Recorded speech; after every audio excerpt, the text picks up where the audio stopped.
제가 마스크를 쓰고 있다가 좀 벗었습니다. 좀 염려하시는 분이 계실 수도 있을 것 같은데요. 사실 집에서는 안 씁니다.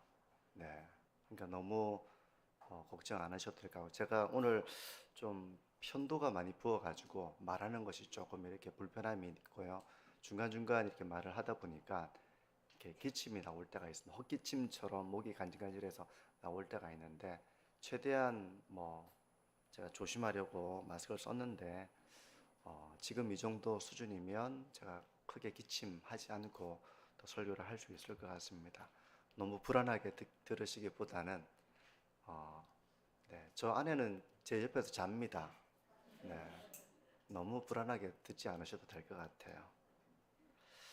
어, 오늘 구원에 대해서 우리가 생각을 해보려고 합니다. 이 구원이 때로 우리 믿음의 사람들 가운데에서 혼동이 될 때가 있어요.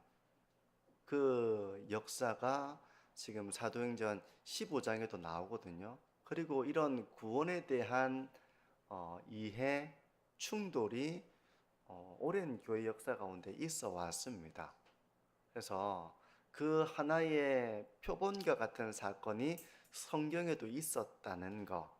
그래서 오늘 설교를 통해서 구원과 관련해서 혼동을 줄 수 있는 가르침들로부터 성경이 무엇을 말씀하고 있는가, 이걸 좀 더 명확하게 붙드는 좀 기회로 삼으면 좋겠다 생각이 됩니다.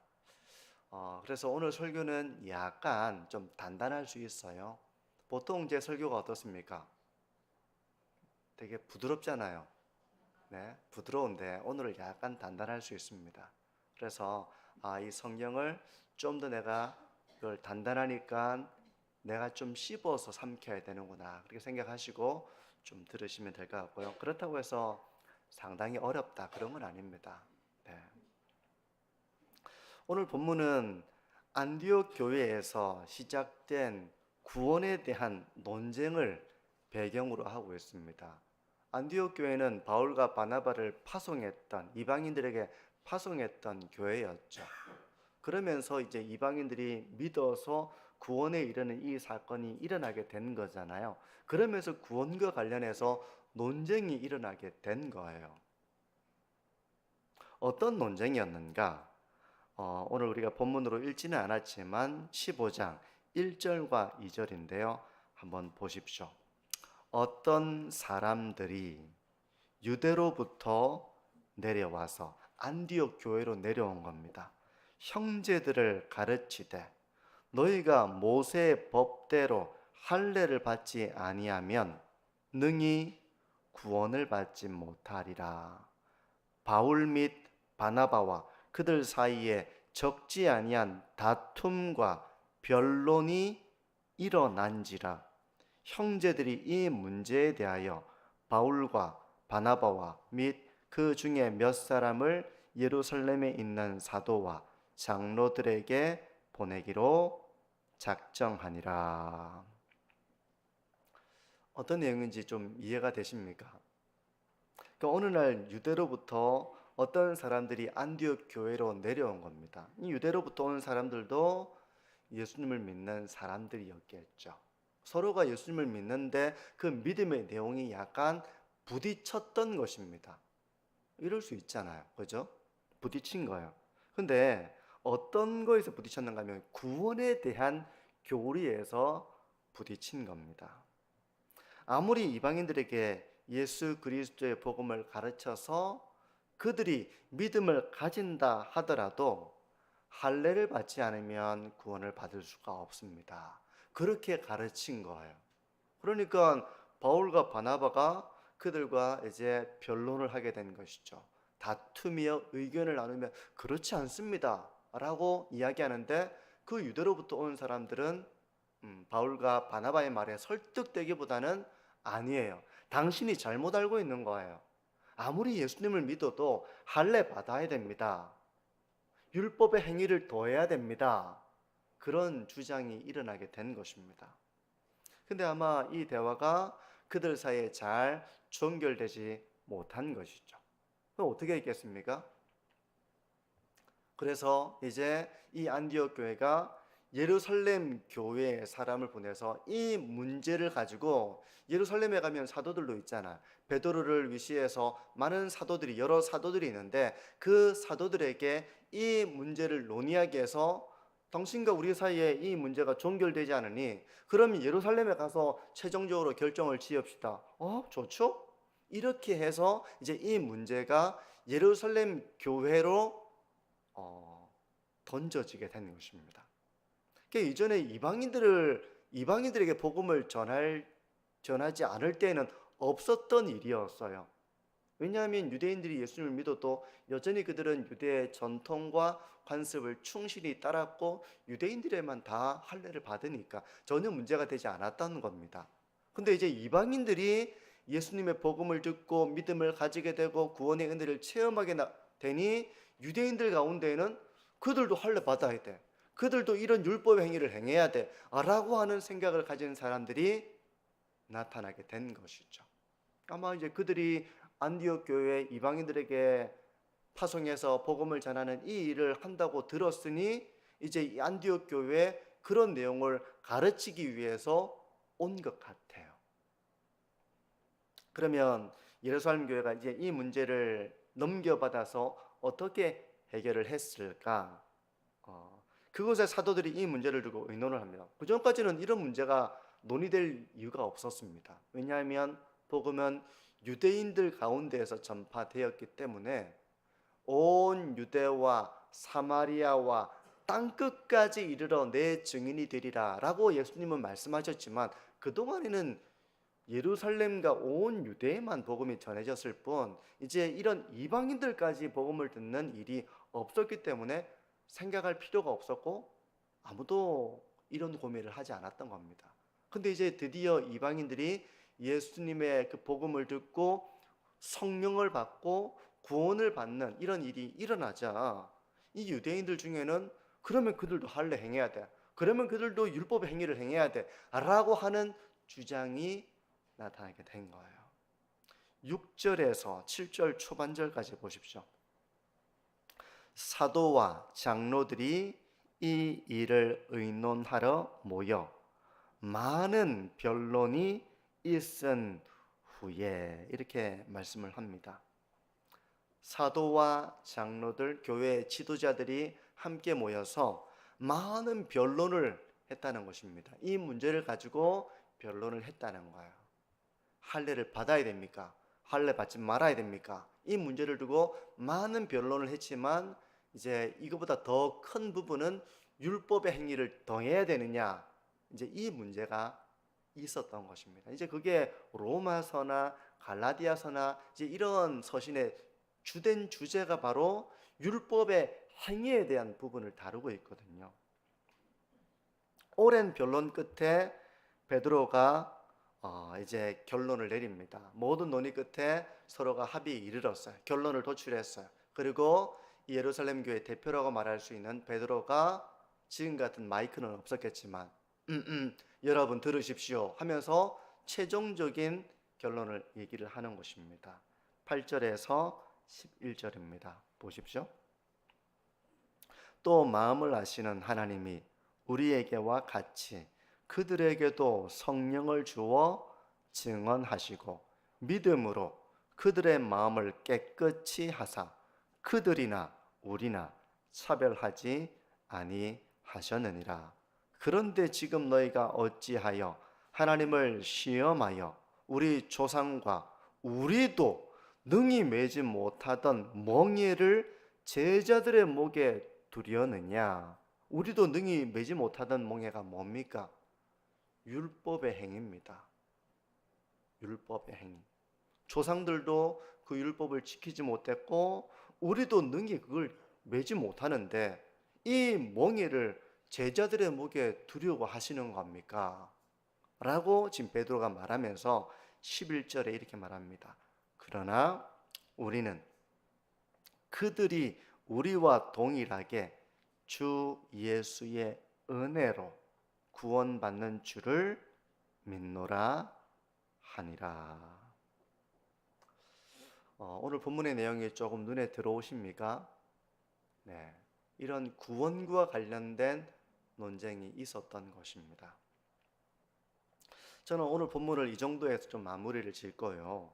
이 본문에서 파생되는 여러 가지 이제 질문들을 통해서 예수님을 믿음으로 구원받는다는 이 이신칭의의 복음, 네, 이 믿음으로 말미암아 예수님을 믿음으로 말미암아 구원에 이른다는 이 내용을 좀 더 구체화시켜 보려고 합니다. 첫 번째 우리가 좀 고민해 보고자 하는 것은, 저는 율법의 행위로 구원을 얻는다고 하면 더 좋지 않을까 하는 이런 생각을 한편에서 가져봅니다. 이런 생각을 가져볼 수 있잖아요. 예수님을 믿는 것만으로는 안 돼.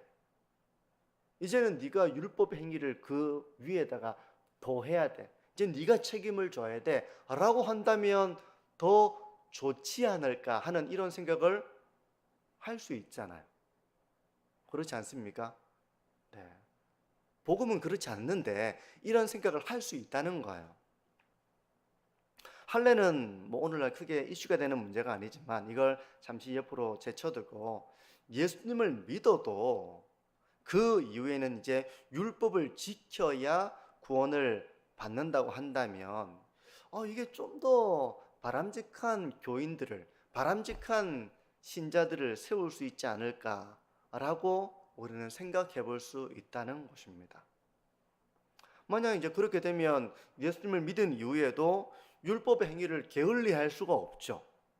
그죠? 구원을 못 받으니까, 구원을 받지 못하게 되는 결과가 뒤따르니까 예수님을 믿은 이후에도 율법의 행위를 아주 부지런히 해야 됩니다. 얼마나 좋습니까? 아닙니까? 네. 믿음을 가진 이후에 아무렇게나 살면 안 돼. 이제 네가 아무리 믿음을 가졌어도 이제 아무렇게나 살면 안 돼. 그렇게 살면 구원 못 받아. 율법의 행위를 더 해야 돼 라고 하는 것이 이들 이제 예루살렘에서 내려왔던 사람들이 했던 주장의 핵심입니다. 그 중에 이제 할례의 문제가 있지만 로마서나 갈라디아서 부분을 보게 되면 이제 이런 주제가 확연히 이제 드러나게 되는 것이죠. 때문에 믿음을 가진 이후에도 율법의 행위를 바르게 해야만 구원을 받을 수 있다 하는 이 가르침이 가지고 있는 매력이 있습니다. 믿음만 주장하고 삶은 지 마음대로 살아가고 그래도 나는 구원을 받았어 라고 하는 사람이, 나름대로 참 신실하게 살아간 사람은 저렇게 살아서는 안 되는데 라는 생각 속에 이런 생각을 가질 수 있잖아요. 따라오고 계시죠? 따라오고 계시죠? 네, 표정들이 알 수가 없어요. 네. 근데 이제 이렇게 된다면 두 가지 문제가 초래하게 됩니다. 두 가지 문제. 만약에 예수님을 믿은 이후에도 율법의 행위를 더해야만 구원받을 수 있다고 한다면 두 가지 문제가 초래하게 됩니다. 성경을 배격하는 두 가지 이제 문제가 초래하게 되는데요. 첫 번째는 성경은 그리스도만으로 충분하다고 말씀하고 있습니다. 우리의 구원은 그리스도를 믿음으로 말미암아 충분한 겁니다. 그게 부족해서 그 다음부터 이제 내가 행위를 더해야, 나의 노력이 더해야 구원을 받을 수 있다고 성경은 말씀하지 않잖아요. 그죠? 그러니까 만약에 율법 행위를 더해야 한다면 그리스도만으로 충분하지 않은 것입니다. 그것은 그리스도만으로 부족하다는 다른 복음이 되는 거예요. 원래 복음은 그렇지 않은데 다른 복음, 잘못된 복음이 된다는 것입니다. 이게 첫 번째 문제예요. 두 번째 문제는 뭔가? 예수님을 믿은 이후에도 율법의 행위로 구원에 이른다고 한다면 과연 누가 구원에 이를 수 있느냐 하는 것입니다. 그러니까 이 베드로가 하는 말도 그렇잖아요. 우리 조상도 능히 매지 못했고 우리도 능히 매지 못하는 걸 왜 제자들에게 매게 하려고 하느냐? 율법 행위를 어느 정도로 행해야 되는 겁니까? 커트라인이 한 70점, 80점 있어가지고 80점 이상 되면 구원에 이르고 80점 안 되면 낙방이 되고, 그런 기준은 또 누가 만듭니까? 그러니까 이 만약에 율법 행위를 더해야 된다면 그건 반드시 100%가 돼야 될 거야. 근데 그건 아무도 맬 수 없는 멍해라는 것입니다. 예수님을 믿어도 율법의 행위를 바르게 해야만 구원을 받을 수 있다면 그게 이제 가톨릭의 교리거든요. 가톨릭은 그런 교리를 가지고 있습니다. 그래서 우리가 가톨릭을 향해서 행위 구원론이라고 말하는 이유가 예수님을 믿는다고 해서 구원이 확정되는 것이 아니라 믿은 이후에 자기가 행위를 바르게 해야 되는 자기 몫이 있습니다. 때문에 가톨릭 신자들은 구원의 확신이 없습니다. 확신이라고 하는 건 자기가 율법의 행위를 100% 해야만 가질 수 있는 것인데 그 아무도 능히 맬 수 없는 그 멍에를 그들이 어떻게 매겠습니까? 그러므로 결론은 행위에 달렸다는 것. 이것이 바로 이제 유대에서 내려온 사람들의 이제 주장이라고 본다면 예루살렘 교회 결정은 그렇지 않다는 것이죠. 사도행전 15장에서 베드로가 선언한 것처럼 할례나 율법의 행위로서가 아니라 예수님을 믿음으로 구원에 이른다는 것이 성경이 말씀하는 복음의 진리인 줄 믿습니다. 네. 나중에 하나님 앞에 가셨을 때 사람이 한 번 죽는 것은 정해진 것이요 죽고 난 이후에는 심판이 있으리니 하는 말씀처럼 죽고 나면 우리가 그 심판대 앞에 서게 되겠죠. A는 무죄입니다.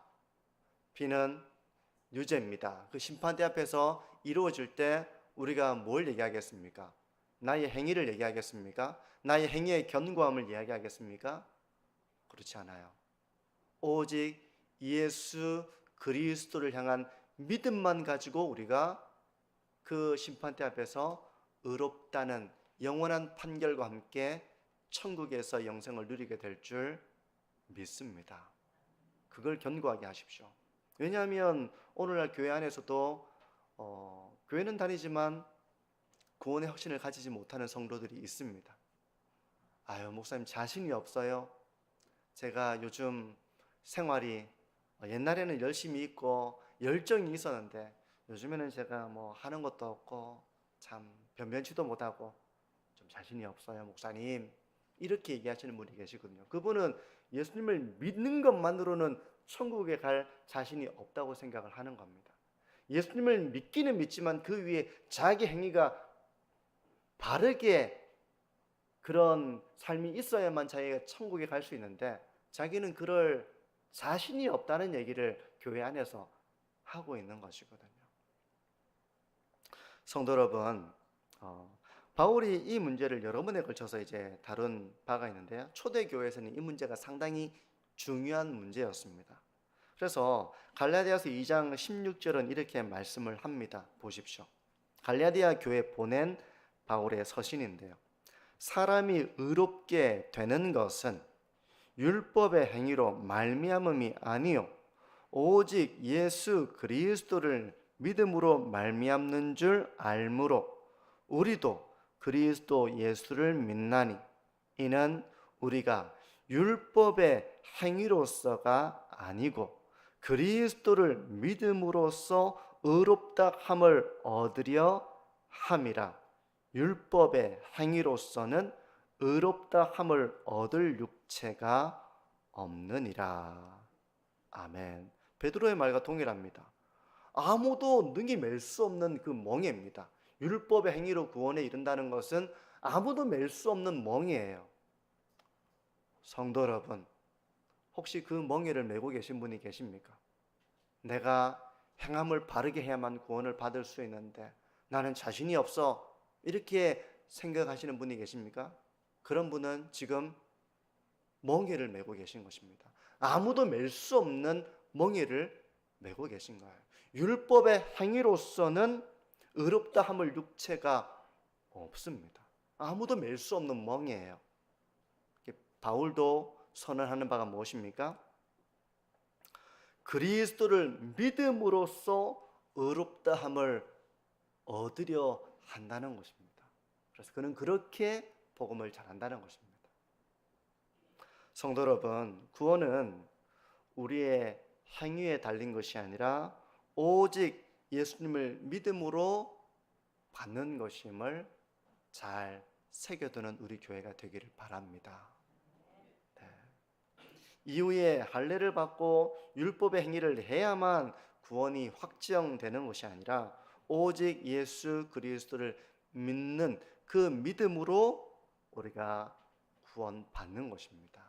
그리스도만으로 충분한 것입니다. 그게 불충분해서 행위를 더해야 받는 것이 아니라 그리스도만으로 충분하다는 것입니다. 그러면 이제 성도님들 중에는 그러면 행위는 아무렇게 해도 됩니까? 하고 믿음과 행위의 문제에 대해서 또 질문을 하는 분이 계실 수 있겠죠. 요거는 오늘 설교의 마지막 부분에 좀 다뤄보는 것으로 하고요. 이게 첫 번째 질문입니다. 어떤 면에서는 믿음만으로 다 안 되고 거기에다가 율법 행위를 더해야 된다는 가르침이 되게 매력이 있어요. 그죠? 저는 매력이 있다고 생각을 합니다. 그렇게 하면 우리가 마음대로 못 살거든요. 그런 매력이 있습니다. 근데 복음은 그렇지는 않아요. 복음은 그리스도만으로 충분하다고 말씀하고 있는 것입니다. 이게 첫 번째 우리가 살펴봤던 것이고, 두 번째 이제 우리가 살펴보려고 하는 것은 이게 더 중요합니다.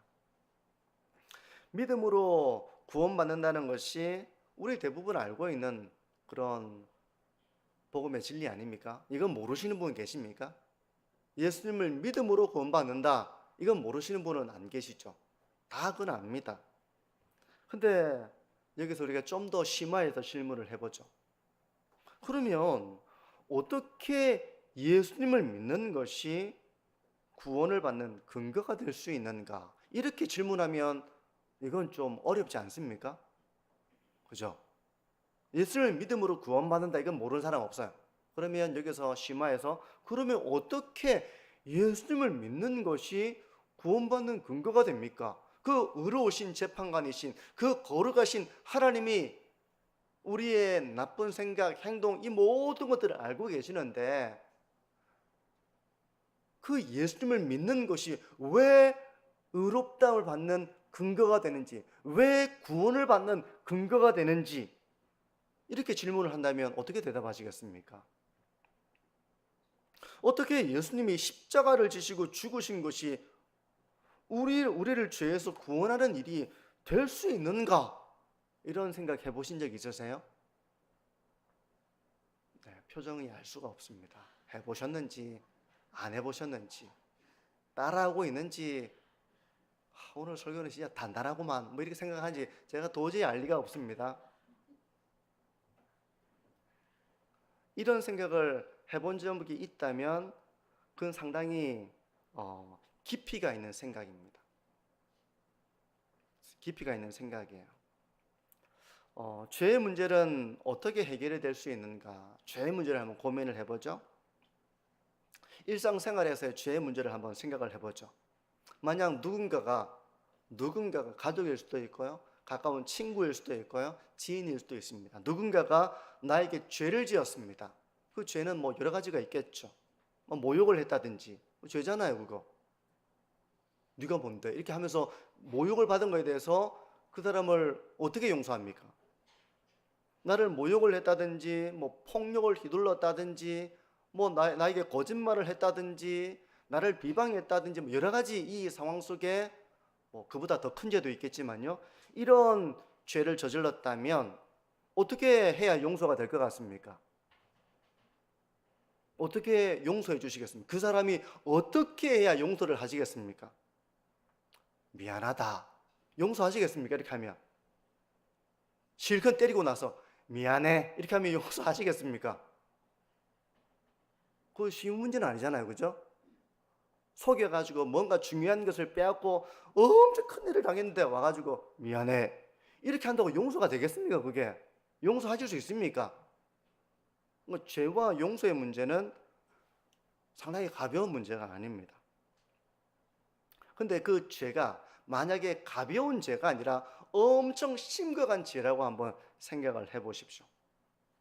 그 죄가 너무 심각해가지고 만약 나에게만이 아니라 우리 가족에게까지 큰 피해가 입혀졌다고 생각한다면, 그런 일이 일어났다면 도저히 미안하다는 말로는 용서가 안 되는 지경이 있을 수 있지 않겠습니까? 죄의 문제를 용서한다는 거, 그게 상당히 이제 쉬운 문제가 아니에요, 그게. 그 하나님은 얼마나 그걸, 하나님 편에서는 이 죄의 문제를 해결하는 거, 하나님은 이 죄의 문제를 어떻게 바라보실까? 성경은 죄의 삭이 뭐라고 말씀하는지 아십니까? 죄의 삭은 사망이라고 말씀합니다. 그게 무슨 의미죠? 그러니까 삭이라는 말은 일을 하고 나면 받는 게 삭이잖아요. 오늘 내가 하루 일당에 대해서 삭을 받습니다. 그게 뭐 10만 원이든 20만 원이든 삭을 받아요. 뭐 5만 원이든 삭을 받습니다. 그러니까 삭은 일한 것에 대한 대가, 보상, 이걸 삭이라고 그러잖아요. 그런데 죄를 지은 후에 받는 삭이 있다는 것입니다. 우리가 아주 뭐 일을 하고 노동을 해서 받는 삭이 있는가 하면 죄를 짓고 난 이후에 받는 삭이 있는데 그것은 바로 사망이라는 것입니다. 그러니까 죄를 지으면 돌아오는 것은 죽음이라는 의미예요. 그렇게 되자면 아무도 살아남을 수가 없죠. 아무도 살아남을 수가 없습니다. 사람은 모두 죄인이기 때문에 아무도 살아남을 수가 없는 거예요. 근데 하나님은 그 죄인들이 용서받을 수 있는 길을 제공해 주셨습니다. 용서받을 수 있는 길을 제공해 주신 거예요. 원래는 그냥 다 죽어야 됩니다. 죄의 삭은 사망이기 때문에. 하지만 하나님은 은혜로 용서받을 수 있는 길을 제공해 주셨다는 거예요. 그것이 구약 시대에는 제사였습니다. 제사 중에서도 속죄제, 속건제, 그냥 오늘은 그냥 뭉뚱그려서 제사라고 일단 얘기해 볼게요. 제사였습니다. 제사하면 뭐 유교식의 제사를 떠올리는 분도 있겠죠. 유교식의 제사. 유교식의 제사는 어떻습니까? 제사상 차려놓고 2번 절하고, 제사상 차릴 때도 뭐 법칙이 있잖아요. 유교 법칙이 있잖아요. 아무나 음식 그냥 배라는 게 아니라 홍동백서, 저도 이걸 압니다. 네. 붉은 과일은 동, 네. 허연 과일은 서, 뭐 이런 그런 유교식의 법칙이 있잖아요. 그러니까 어른들 어릴 때 저희 가정에서도 아버지가 완전 철두철미한 유교주의자였기 때문에 제사를 했고요. 제사상을 차렸고요. 제가 서씨 집안에서는 촌수가 상당히 높은 편입니다. 그래서 뭐 저희 아버지 뻘 되는 분들이 저희 형님이었고요. 그 아버지 뻘들의 아들들은 다 저한테 아저씨라고 불렀습니다. 그러니까 뭐 어릴 때 제사로 많이 갔고, 어릴 때 못 모를 때는 뭐 절하라고 그러면 절하기도 했는데, 제가 중학생이 되고 나서부터는 더 이상 절을 안 했습니다. 이제 그런 제사를 떠올릴 수 있는데요. 구약 성경에서 말씀하고 있는 제사는 그런 제사가 아닙니다. 조상신을 섬기는 그런 제사가 아니에요. 구약 시대의 제사는 동물을 죽이는 일이 중심에 있습니다. 동물을 죽이는 거예요. 동물을 죽이는 이유가 뭐겠습니까? 사람의 죄 때문에 동물이 죽는 겁니다. 다시 말해서 예배자를 대신해서 이 동물이 죽는 거예요. 여기에 대속이라는 개념이 있습니다. 대속. 대속이라고 하는 것은 누군가가 대신해서 값을 치른다는 그런 의미입니다. 그래서 제사를 드릴 때면 예배자가 제물의 머리, 그 제물은 흠이 없어야 됩니다. 아무 제물이라 되는 게 아닙니다. 흠이 없는 제물의 그 머리에 안수를 하고 자기의 죄를 고백합니다. 그러면 나의 모든 죄와 허물이 이 짐승에게로 전가됩니다. 전가되는 거. 그래서 이 짐승이 죽을 때는 그냥 죽는 게 아닙니다. 죄를 뒤집어 쓰고 죽는 거예요. 하나님이 그러한 은혜이기를 주신 겁니다. 그러니까 죄의 삭은 사망이라서 다 죽어야 되지만, 하나님은 하나님의 백성들이 죄로 인해서 죽지 않고 살고 그리고 영생을 누리도록 하기 위해서 주신 방식이 바로 제사였던 것입니다. 그러면 이 짐승은 예배자의 모든 죄를 뒤집어 씌고 심판을 당하는 것입니다. 그게 죽는 거예요. 죄의 삭수로서 죽는 것입니다.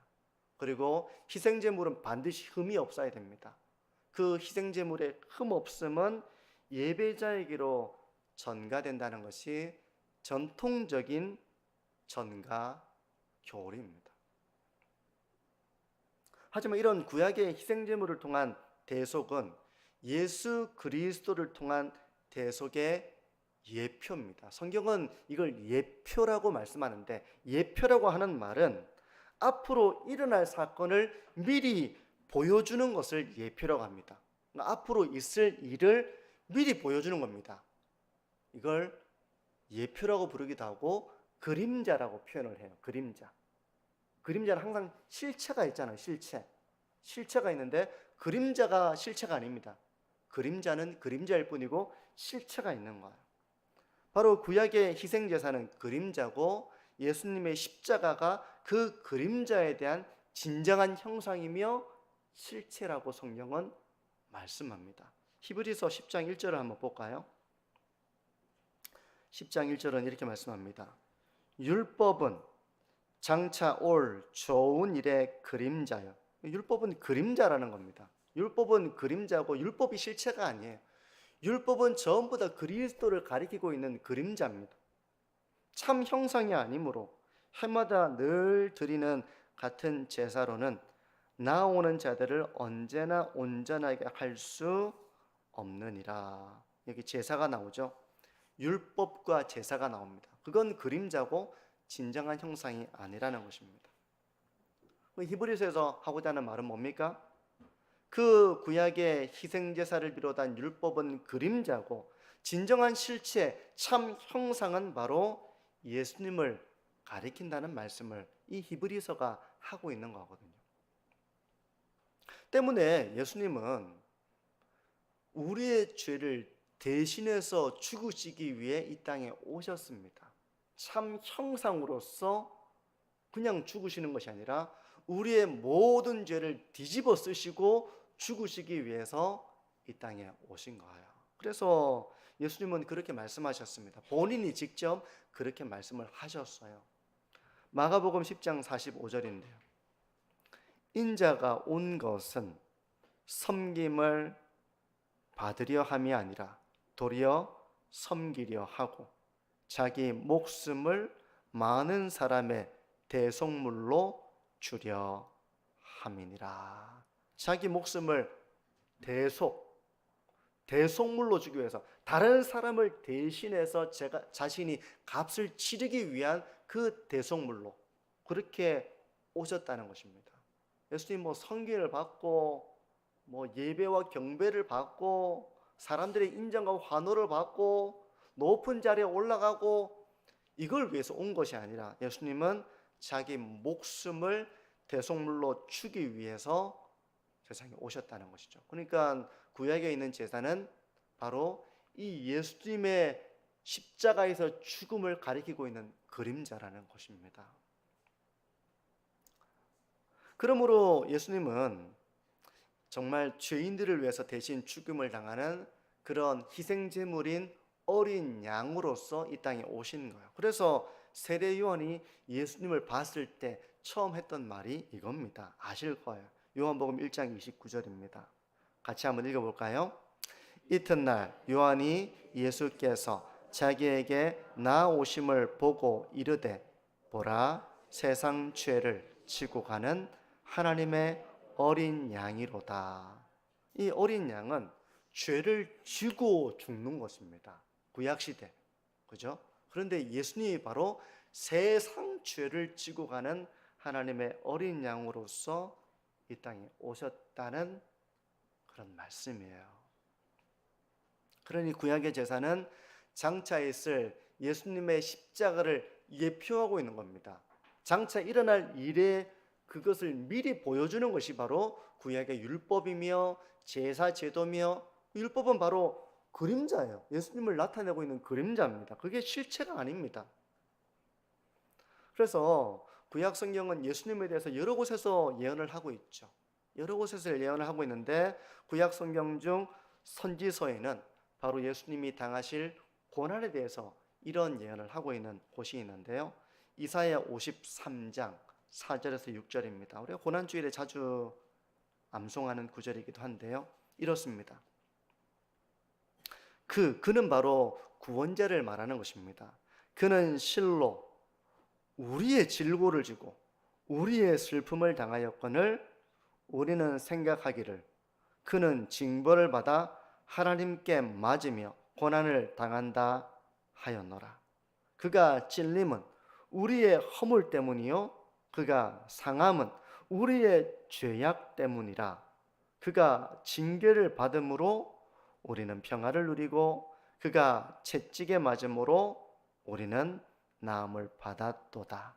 우리는 다 양 같아서 그릇 행하여 각기 제 길로 갔거늘 여호와께서는 우리 모두의 죄악을 그에게 담당시키셨도다. 아멘. 예수님은 이처럼 죄인들의 죄악을 모두 담당하시고 대신 찔리시고 대신 징계를 받으시고 대신 채찍에 맞으시며 결국 대신 죽으셨다는 말씀이에요. 이런 근거에 의해서, 이런 약속에 의해서, 이런 말씀에 의해서 예수님을 믿는 자들은 죄 사함을 받는 것입니다. 예수님을 믿을 때 마치 하나님의 말씀을 믿고 그 짐승에게 안수를 할 때 나의 모든 죄가 이 희생 짐승에게로 가고 그 희생 짐승의 흠없음이 그 예배자의 것이 되는 것처럼 예수님을 믿을 때 그의 모든 죄는 예수 그리스도께로 가서 그것은 다시 반복되는 제사가 아니라 한 번의 제사로 영원히 속죄를 이루는 그런 제사가 되었다고 히브리서는 말씀하고 있는 거예요. 우리가 예수를 믿을 때 우리의 모든 죄는 그리스도께로 전가됩니다. 이게 바로 구약에서 말씀하고 있는 은혜의 방식으로서의 그림자였어요. 그 죄는 십자가에서 모두 처리가 되는 것입니다. 그리고 예수님의 의로우심이 우리에게 전가되는 것입니다. 내가 죄가 없다고 하는 걸, 예수님을 믿을 때 죄가 없다고 하는 건 내가 아무런 잘못도 안 했고 내가 거짓말도 한 적이 없고 내가 죄를 지은 적이 없고 그런 얘기를 하는 게 아닙니다. 율법의 행위로서는 의롭다함을 얻을 육체가 없습니다. 아무도 그 멍에를 맬 수가 없어요. 내가 남들보다 번듯하게 살았습니다. 남들보다 좀 괜찮은 삶을 살았습니다.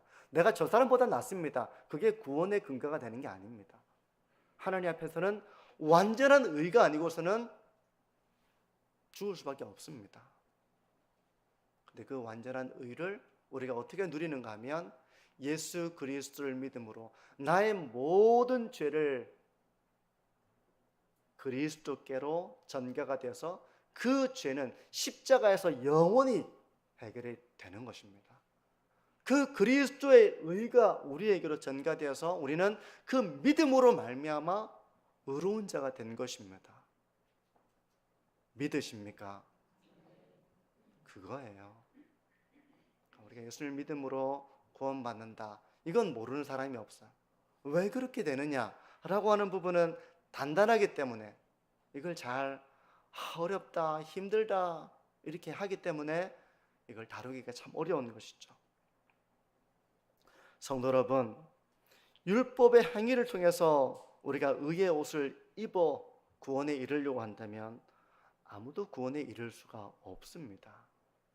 가톨릭이 이제 그런 행위 구원을 말하고 있죠. 구원의 확신이 없어요. 만약 그렇게 된다면 우리는 성경에 나오는 대부분의 찬송을 부르지 못할 것입니다. 내가 구원받았는지 알지도 못하는데 어떤 근거로 그걸 부릅니까? 내 행위를 바르게 해야 부를 수 있다면 아무도 부를 수가 없어요. 그리스도만으로 충분한 의를 우리가 누리고 있는 것입니다. 그러니까 성도 여러분, 그 그리스도를 옷 입고 그에 합당한 자의 삶을 우리가 살아가야 되는 줄 믿습니다. 우리는 모두 예수님을 믿음으로 죄의 사함을 받았습니다. 그리고 예수님을 믿음으로 그분의 의를 옷 입어서 의로운 하나님의 자녀가 된 거예요. 그게 우리가 구원받았다고 말할 수 있는 근거입니다. 그러면 이제 마지막으로 믿음과 행함에 대한 관계를 좀 간단하게 살펴보고 말씀을 정리해 보려고 하는데요.